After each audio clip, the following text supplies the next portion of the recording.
చాలా మంది పిల్లల్ని దేశవ్యాప్తంగా కేసులు పెట్టినారు. బేషరతుగా పిల్లలకు క్షమాపణ చెప్పి కేసులు వెంటనే ఎత్తేయాలని చెప్పి గట్టిగా చప్పట్లతో మరి కేంద్ర ప్రభుత్వాన్ని డిమాండ్ చేద్దాం. ఇంకొద్ది గట్టి కొట్టాల చప్పట్లు. పిల్లల మీద పెట్టిన కేసులు, పిల్లల మీద పెట్టిన కేసులు, పిల్లల మీద పెట్టిన కేసులు. మేము ఇక్కడికి బయలుదేరి వస్తున్నాం. పిల్లలతో పాటు నిరసనలో పాల్గొనాలా. కేంద్ర ప్రభుత్వానికి సిగ్గొచ్చే విధంగా మరి మాకు లోక్సభలో సభ్యులు లేరు, రాజ్యసభలో సభ్యులు ఉన్నారు, అక్కడ గొంతిప్పాలా అని చెప్పి మేము బయలుదేరితే విచిత్రం, మధ్యలో కాంగ్రెస్ వాళ్ళు మాకు అడ్డం వచ్చింది. నాకు ఆశ్చర్యమైంది. మేం కొట్లాడుతుంది మోడీ ప్రభుత్వం మీద, బీజేపీ మీద, మధ్యలో ఇక్కడ చోటాబాయికి ఏం వచ్చిందో నాకు అర్థమైతలేదు. నీకేమైందిరా నాయన? నేను మోడీనంటే ఈ కేడీగాడు ఎందుకు ఉలిక్కి పడుతున్నాడు మధ్యలో? నేను మోడీని అంటున్నా. మోడీ తప్పు చేసిండంటే నీకేంది రోగం? మధ్యలో యూత్ కాంగ్రెస్ వాళ్ళు వచ్చి నా కారుకు అడ్డం వచ్చిండ్రు, పోలీసు వాళ్ళు సంపుడు చంపి తీసుకుపోయాను మంచిగా. నేనేమంటున్నా అంటే ఏం జరుగుతుంది ఈ దేశంలో? నువ్వు రావు, ఢిల్లీలో రాహుల్ గాంధీ పోయి ప్రధానమంత్రి ఇంటి ముంగట కూర్చుంటే ఈ నల్లమల పిల్లి పోయి కొడంగల్లో దాక్కున్నది. ఢిల్లీకి పోలే ఈడ పోయి దాక్కున్నాడు. అరే మీ మహేష్ గౌడ్ పోయి రాజ్భవన్ ముంగట ధర్నా చేసిండు, కనీసం ఆయన కొద్దిగానే రేషం ఉన్నది. నువ్వే ఆడున్నావు, కొడంగల్లో దాక్కున్నాడు. పోయి కొడంగల్లో మళ్ళా గట్టిగా ఇంకా విచిత్రం చెప్తా మీకు. కొడంగల్లో పోయి ధర్నా చేసినట్టు చేసిండు. రాహుల్ గాంధీని అరెస్ట్ చేసిర్రు, వెంటనే ఇడిచిపెట్టాలి, మావునికి దెబ్బ తాకింది, గింతంత గీర్కపోయింది, అయ్యో చాలా అన్యాయం జరిగింది అని బాధపడుతున్నాడు. నేను అడుగుతున్నా రేవంత్ రెడ్డి, ఏమన్నా కొద్దిగా సోయుందా నీకు? నీకు కూడా ఒక బిడ్డ ఉంది, నీకు కూడా మన్మడున్నాడు. నీ బిడ్డను ఇవాళ అక్కడ పిల్లల్ని కొట్టినట్టు కొడితే ఊకుంటావా ఒక తండ్రిగా? కనీసం రేషం లేదా? పిల్లలను గొడ్డులను కొట్టినట్టు కొడుతుంటే కనీసం స్పందన లేదు నీకు. ఢిల్లీ దాకా పోయి మరి మీ నాయకుడితో కూర్చునే ధైర్యం కూడా లేదు నీకు. ఇంకా మీదికెళ్ళి మోడీ గారిని, ధర్మేంద్ర ప్రధాన్ గారిని ఇవాళ ప్రధానంగా యువత డిమాండ్ చేస్తున్నది. జవాబు చెప్పండి అని చెప్పి మోడీ గారిని, ధర్మేంద్ర ప్రధాన్ గారిని అడుగుతుంటే మన చోటాబాయ్ ఈయనేం అడుగుతుండేరికేనా? కేసీఆర్ కేటీఆర్ తప్పటిదంతా ఎక్కడ దొరికినవయ్యా నువ్వు? నాకు అర్థం కాదు. దేశమంతనేమో మీ నాయకుడు రాహుల్ గాంధీతో సహా మోడీ, ధర్మేంద్ర ప్రధాని ఇద్దరు రాజీనామా చేయాలని వాళ్ళు పెడుతుంటే నీకు కేసీఆర్ తప్ప ఇంకొకరు కళలు కూడా ఇంకొకరు యాదికి రాక మానరిగా నీకు. ఆ వెనకటికి ఒక సినిమా ఉంటుంది, ఆ సినిమాలు ఇంతకుముందు వచ్చేటప్పుడే మా అన్న ప్రశాంత్ రెడ్డి అని చెప్తున్నాడు. అదేంటది? కుక్క కథ కదా. చిన్న పిల్లగాడు ఒకడు ఉంటాడు, వాని ఏం అడిగినా లాస్ట్కి ఏమంటే నాకు కుక్క కావాలి అంటాడు. అట్లా ఈయన కూడా అంతే. ఇక ఆయన నిద్రలో లేపు, ఈ ముఖ్యమంత్రిని నిద్రలో లేపు. అదో సినిమా పేరట, చిత్రం అట. అది చిత్రం, వీడు విచిత్రం. అంటే నిద్రలో లేపి అడిగితే కూడా కేసీఆర్. అరే నువ్వు ముఖ్యమంత్రి వీరా నాయన, కొన్ని ముఖ్యమైన పనులు చేయి. సిగ్గులేని మాటలు మాట్లాడుతున్నాడు. అదేదో పేపర్ లీక్కు నాకు సంబంధం అంట. మోకాల్కు బోడిగుండికి ముడిపెట్టుడంటే ఇదే. నేను చెప్పిన, అయ్యా రేవంత్ రెడ్డి నీకేమన్నా సిగ్గు శరం ఉంటే నువ్వు చెప్పినాం లేదా? లేనోనికి ఏం చెప్తామంటారా? అంటే బాధ ఎక్కడ అనిపిస్తుందంటే, నేను నిన్న లీగల్ నోటీస్ పంపించిన. ఒరే నువ్వేదో మాట్లాడినావు, నిజంగా నీ దగ్గర ఏమన్నా రుజువు ఉంటే చూపెట్టరా అయ్యా. చూపెడితే నిజంగా రుజువు చేస్తే ఇదే ఇందిరా పార్క్ కాడ ఇగో ఇదే పిల్లల మధ్యన అవసరమైతే నన్ను ఉరిది కానీ ఇష్టం వచ్చినట్టు మాట్లాడి పిల్లల మనసులు మలినం చేయకు. లేనిపోని బదనాములు పెట్టి రాజకీయంగా సలిమంటలు కాచుకునే ప్రయత్నం చేయకు. నీకు చేత కాదు, దమ్ము లేదు. ఢిల్లీకి పోయి మోడీని ఎదిరించే దమ్ము నీకు లేదు. ఎందుకు? నీకు భయం. నీ పాత కేసులు, బ్యాగుల పైసలతో దొరికిన కేసులు బయటికి గుంజుతారు, లోపలికి నూకుతారని భయం. మరి కొట్లాడటం కొట్లాడిని. మాకు దమ్ముంది, తెలంగాణ తెచ్చినోళ్ళం, ఢిల్లీ మెడలు వంచినోళ్ళం, మాకు దమ్ముంది. అవసరమైతే ఢిల్లీకి పోయి గల్లా బట్టి అడిగే దమ్ము మాకుంది, నీకు లేదు. మరి కొట్లాడేటోళ్ళు కాళ్ళ కట్టెబెట్టి లేనిపోని మాటలు మాట్లాడి పిల్లల నెత్తులు ఖరాబ్ చేస్తున్నావు. నేను ఒకటే అంటా ఉన్నా, చాలా మంది తమ్ముళ్ళు అడిగినారు నన్ను, అన్నా మీరు ఢిల్లీకి పోవచ్చు కదా, జంతర్ మంతర్ పోవచ్చు కదా, ఇక్కడ ఎందుకు అన్నారు. నేను వాళ్ళకు ఒకటే చెప్పిన, మేము జంతర్ మంతర్కు పోయి మా జెండాలు పట్టుకొని మీ ఎజెండాను హైజాక్ చేసడం కరెక్ట్ కాదు. మీరు కరెక్ట్ కొట్లాడుతున్నారు. ఏ నాయకుడు, ఏ పార్టీ వచ్చి మీకు వాళ్ళ ఎజెండాను మీ మీద రుద్ది రాజకీయ ప్రయోజనం పొందే అవకాశం మీరు ఇవ్వకండి. మీరు ఇండిపెండెంట్ గానే కొట్లాడండి. మీకు ఎక్కడోళ్ళం అక్కడ, మీకేం కావాలో చెప్పండి, పక్కకుండి మేము సహాయం అందిస్తాం, మీకు అవసరం పడితే కేసులు అయితే కొట్లాడతాం, ఎక్కడి దాకంటే అక్కడ కొట్లాడతాం, పార్లమెంట్లో కొట్లాడతాం, అసెంబ్లీలో కొట్లాడతాం, శాసన మండలిలో కొట్లాడతాం. కానీ మళ్ళా జంతర్ మంతర్ దగ్గర రాజకీయ నాయకులు జమైతే మళ్ళా మొత్తం ఇష్యూ హైజాక్ అయిపోతుంది, ఇష్యూ ఆగమైతుంది, మోడీకి సందు దొరుకుతుంది. ఎందుకు సందు దొరుకుతుంది? మమ్మల్ని తిట్టేందుకు సందు దొరుకుతుంది. పిల్లలందరూ కాంగ్రెస్ ఏజెంట్లు, బీఆర్ఎస్ ఏజెంట్లు అని అనవసరంగా తప్పించుకునే అవకాశం దొరుకుతుంది. అందుకే అందులోకి పోతలేం. మేము ఇక్కడే హైదరాబాద్ నుండే మరి మోడీ గారిని ఇక్కడ ఉండే బీజేపీ నాయకులను కూడా ప్రశ్నించాల్సిన అవసరం ఉన్నది. ఇప్పుడే ఒక అమ్మాయి పేరు మర్చిపోయిన నేను, ఎంత గొప్ప మాట మాట్లాడింది. ఐశ్వర్యనా ఏమన్నది అమ్మాయి? రాజకీయ నాయకుల కొడుకులు రేప్ చేస్తే వాళ్ళకేమో బెయిల్ వస్తున్నాయి, జల్దీ బెయిల్ వస్తున్నాయి, మరి ప్రశ్నాపత్రం లీక్ అయితే ఎందుకు సమాధానాలు వస్తలేవు అని అడిగింది. చెప్తారా సమాధానం ఎవరన్నా ఈ కేంద్రంలో? భారతీయ జనతా పార్టీకి 8 మంది ఎంపీలు ఉన్నారు. ఒక్కడికన్నా ధైర్యం ఉందా ఈ ప్రశ్నకు సమాధానం చెప్పేది?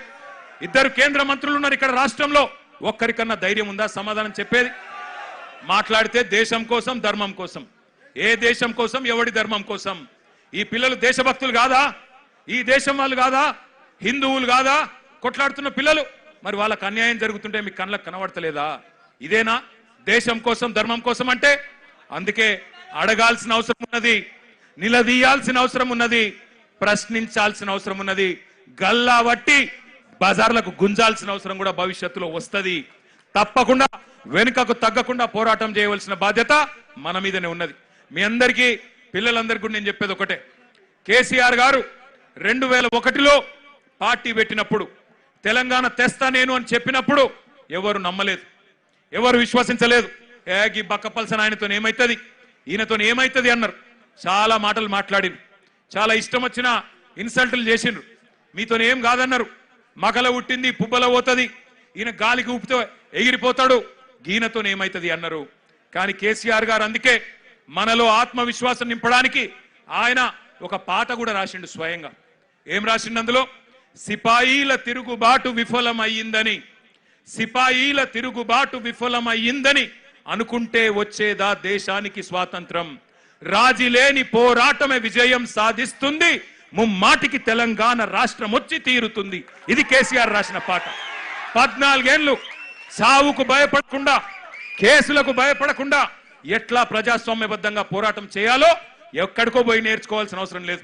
మన నాయకుడు కేసీఆర్ గారు ఆయన చేసిన పోరాటం మీ కళ్ళ ముంగట్నే ఉన్నది. సావు నోట్లో తలబెట్టి తెలంగాణ తెచ్చి ఢిల్లీ మెడలు వంచి 2 ఎంపీలున్నా ఢిల్లీ మెడలు వంచిన నాయకుడు మనకు ఆదర్శంగా మన కళ్ళ ముంగట్నే ఉన్నాడు. కాబట్టి మనకు ఎవరో ప్రేరణ అవసరం లేదు, ఎవరో మనకు స్ఫూర్తినివ్వాల్సిన అవసరం లేదు. మన నాయకుడు కేసీఆర్ గారే మనకు స్ఫూర్తి.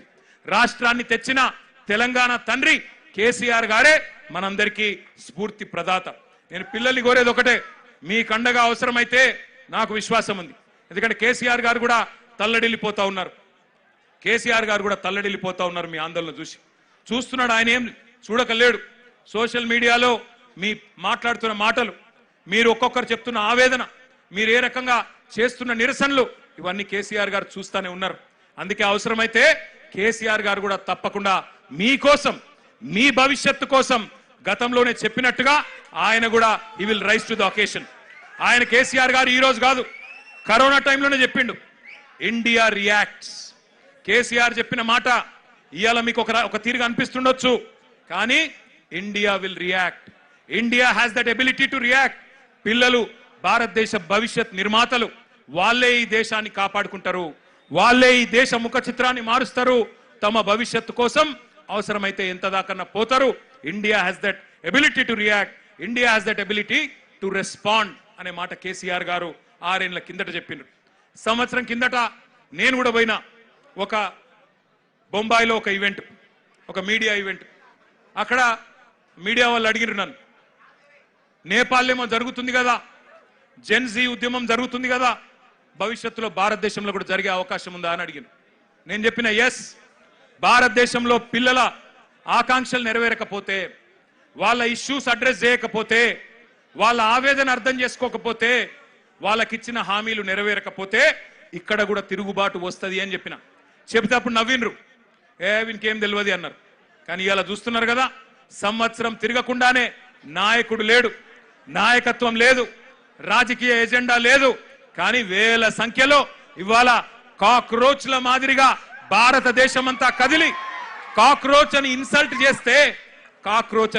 చేస్తే ఇలా అవే కాక్రోచ్లు ఢిల్లీ మీద దండయాత్ర చేస్తా ఉన్నాయి.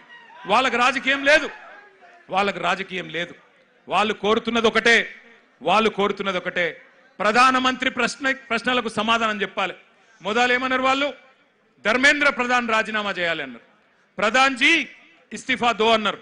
ఇవాళ ఏమంటున్నారు? ప్రధాని అప్నా మూఖోలో అంటున్నారు. ప్రధానమంత్రి నువ్వు నోరు తెరువు, నువ్వు మాట్లాడు, నువ్వు ఎందుకు చెప్పవని అడుగుతున్నారు. పిల్లలు సూటిగా అడుగుతున్నారు. ప్రధానమంత్రి గారు, परीक्षा पे चर्चा करने वाले प्रधानमंत्री जी परीक्षा लीक पे क्यों नहीं चर्चा करते हो? परीक्षा लीक మీద ఎందుకు మాట్లాడవు? పరీక్ష మీద చర్చ అంటావు, పరీక్ష పే చర్చ అంటావు, పరీక్ష లీక్ల మీద ఎందుకు మాట్లాడవు అని ప్రశ్నిస్తా ఉన్నారు. అట్లాగే ఈ పిల్లలు అడుగుతున్నారు, ప్రధానమంత్రి గారు నువ్వు విశ్వగురువు కదా, మరి ఎందుకు నోరు విప్పుతలేవు, ఎందుకు మాట్లాడతలేవు అని అడుగుతున్నారు. పిల్లలు అడుగుతుంటే గర్జిస్తుంటే గర్వంగా అనిపిస్తున్నది. ఏమంటున్నారు? మీరు యుద్ధమే ఆపినా అన్నారు కదా, రష్యా యుక్రెయిన్ యుద్ధమే ఆపినోనివి పిల్లల కన్నీళ్ళు ఆపలేవా, పిల్లల మీద జరుగుతున్న దాడులు ఆపలేవా ఢిల్లీలో అని అడుగుతున్నారు. సమాధానం చెప్పే సత్తా ఉందా కేంద్ర ప్రభుత్వానికి? సమాధానం చెప్పే ధైర్యం ఉందా ఈ నాయకత్వానికి నేను అడుగుతా ఉన్నా. ఇవాళ నోటికొచ్చినట్టు మాట్లాడడం కాదు, పిల్లల మీద బ్రాండేసి బదనాం చేయడం కాదు. ఒకడు అర్బన్ నక్సలైట్ అంటాడు, ఒకడు దేశద్రోహి అంటాడు, ఒకడు ఇంకేదో అంటాడు. మాట్లాడితే గొంతు విప్పితే, మీకు వ్యతిరేకంగా గలం విప్పితే ఇవాళ ఇష్టం వచ్చినట్టు గొంతు నొక్కే ప్రయత్నం చేస్తా ఉన్నారు. నాకు ఇంకా అన్నిటికన్నా గొప్పగా అనిపించింది, మీకు చెప్తా. ఎంత బాగా అనిపించిందంటే, నాకు మీకు మద్దతుగా ఏ రాజకీయ పార్టీ రాలే 25 రోజులు, మీకు మద్దతుగా ఏ మీడియా రాలే. మొన్న మీరు చూసిన నేను కొంతమంది మీడియా వాళ్ళు ఆఖరికి అనివార్యంగా పోయినాడికి పోతే పిల్లలు అడుగుతున్నారు, ఎక్కడున్నారా 25 రోజులు మీరు, ఎందుకు రాలే, ఎందుకు మా ఆవేదన చూపెట్టలే అని మీడియాను కూడా ఇలా గల్లా బట్టి నిలదీసే పరిస్థితి వచ్చింది అనే మాట కూడా నేను విజ్ఞప్తి చేస్తా ఉన్నా.